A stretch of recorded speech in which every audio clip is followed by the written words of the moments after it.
got my first grown-up job back in 1994 when I was 24 years old. I was a customer service rep at a place called Cellular One. Part of the perks of being an employee there was we got our own flip phone and we got unlimited airtime, meaning we could talk on the phone as much as we wanted and it didn't cost us a dime. I felt pretty cool walking around with my Motorola flip phone everywhere. 100% sure I look like a douchebag, but I didn't think so.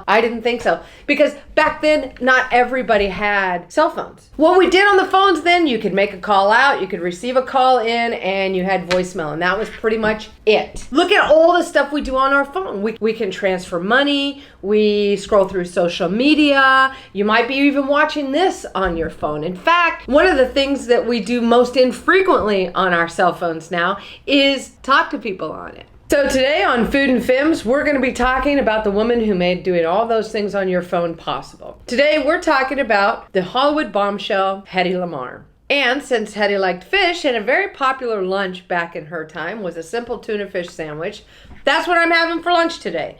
Tuna fish sandwich with some chips and an orange. So grab your lunch and let's sit down and learn about Hedy Lamarr. I'm Sharon Fredrickson, and this is Food and Femmes, the show where we have a little lunch and I tell you the story about a badass woman from history. If you even kind of like Hollywood, then you probably are familiar with Hedy Lamarr. She was a bombshell. If you don't know who she is, that's fine. You will by the end of this. But she was like one of the first bombshells of Hollywood. But before she got there, she was born in Austria in 1914, November 1914. Her folks were rich, and so that made life a little easier for Hedy. And it made it so she was able to study acting in Vienna. But it was her persistence that got her actually into the industry, because she forges a note from her mom, ends up going to a studio, and she gets a job as a script girl. She finally actually gets cast as some background work in a film. This producer sees her and is like, wow, I'm really impressed by you.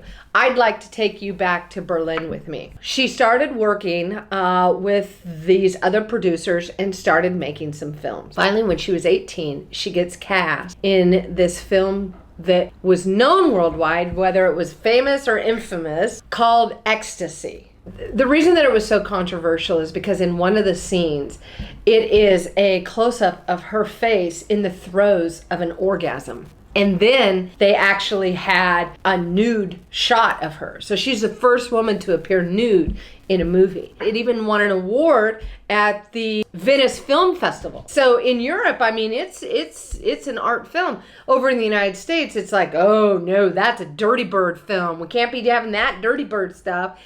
She starts doing some theater. People were sending flowers back there and trying to meet her backstage. One day, this guy who's very persistent, Frederick Mandy, makes it back there. He's the third richest guy in Austria. She says she fell for his charm. Well, I don't know, maybe charm means dollars and bills, but whatever, you go, girl.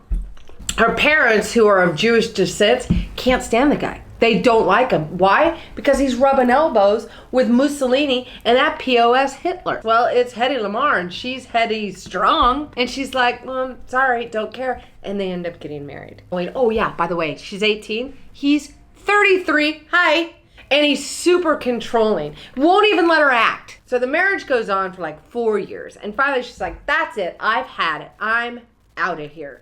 What she does is she convinces Frederick to let her wear all the jewelry that he has bought her at one time to a dinner party. They're going to a dinner party. She's like, hey, you know what I think would look really good? If I was covered head to toe in every piece of jewelry that you ever bought me. And he's like, yeah, that sounds great. I think you should totally do that. So she does. And what happens? Lo and behold, she disappears. And she makes her escape to London. Now, while she's in London, the head of MGM is there looking for European talent. And he offers her $125 a week contract. She says, oh, no thank you. I'm good, but thanks. But she finds out what boat he's taken back to the United States, and she books herself a ticket on that. And, oh, fancy meeting you here. What? Oh, you're on this boat too?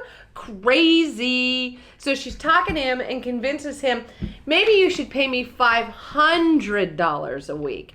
And he goes, I think you're right.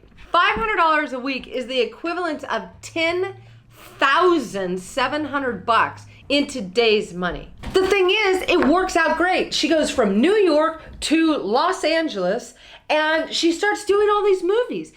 Her first movie is Algiers, which is one of the big ones that she's known for. But apparently, the first time she appears on screen, everybody gasps. And that's why they were saying that her beauty literally took people's breaths away. I mean, if you appear on screen and you take people's breaths away, chances are you're gonna have a pretty good career ahead of you. So she's acting, she's doing her thing, and then in 1940, she's at a party and she meets bad boy composer George Athol. They start talking, and apparently this guy was pretty smart as well. Well, the dinner party's over. She doesn't want to stop talking to this guy. And so what does she do? She writes in red lipstick on his windshield her phone number. The two of them start working together, and they come up with this way that makes it so the enemy cannot jam the frequency of the Allies' torpedoes. And she called it frequency hopping. Basically, if they have a frequency, they can't set on it because it hops from one to the other. So they come up with this. So what she does is she's like, hey, U.S. Navy Department, I've got something that I think you would really like, and I'd like to join in the effort of the war and join your, invention group or whatever. And they look at her and they're like, well, aren't you pretty? I'll tell you what, if you really want to help, then what you can do is you can go around and use your good looks and sell war bonds, because that's how they used to pay for war. See, people would buy war bonds, and it's a whole thing. Look it up. It's super interesting. She raised over $25 million for the war effort. But that's what she was doing in front of the scenes. Behind the scenes, she was still tinkering and working and da-da-da. Her boyfriend was Howard Hughes. And he was so impressed with her intelligence and her ideas and things that he says, look, you need to meet my aeronautic engineer dudes. And she does, and they're like, what can you come up with to make planes faster? So she studies the fastest birds and the fastest fish out there and helps create a new wing design, making their planes fly much faster. Her invention of the frequency hopping didn't go to waste. We use it today for our Wi-Fi, for Bluetooth, and for GPS. The nice thing is even though Hedy Lamarr didn't get the credit that she deserved back then, as per usual, people are like, maybe we should give somebody credit. Her and Athol were given an award in 1997 for their invention. And in 2017, the movie Bombshell, Hedy Lamarr's story, was made so that we can kind of see a little bit more about her and the substance that she did hold. And there's also been a lot of shows and articles written about her. Shows on PBS, articles in the New York Times, Smithsonian, Fortune, on and on and on. That really give us an insight to what an amazing woman she was and the inventions that she came up with. I mean, she did things like she came up with a chair that would rotate in and out of the shower. She improved the traffic light. And then she invented a fluorescent dog collar. In her time, you had to pick. You either had to be a beauty or you had to be a brain. And she was brave enough to say, forget about it, I'm gonna be both. There's a poem called The Paradoxical Commandments, written by Kent Keith, and she would read it to her kids every night before bed. And once you hear it, you'll get an understanding of why she wanted her kids to have this message. And it made sense coming from Hedy Lamarr. I'm going to read it so that I don't screw it up trying to memorize it. People are illogical, unreasonable, and self-centered. Love them anyway. If you do good, people will accuse you of selfish, ulterior motives. Do good anyway. If you are successful, you will win false friends and true enemies. Succeed anyway. The good you do today will be forgotten tomorrow. Do good anyway. Honesty and frankness make you vulnerable. Be honest and frank anyway. The biggest men and women with the biggest ideas can be shot down by the smallest men and women with the smallest minds. Think big anyway. People favor underdogs but follow only top dogs. Fight for a few underdogs anyway. What you spend years building may be destroyed overnight. Build anyway. People really need help but may attack you if you do help them. Help people anyway. Give the world the best you have and you'll get kicked in the teeth. Give the world the best you have anyway. those were her life philosophies. So, like I said, I understand why it is that she was reading that to her kids every night. So, I hope you take that to heart.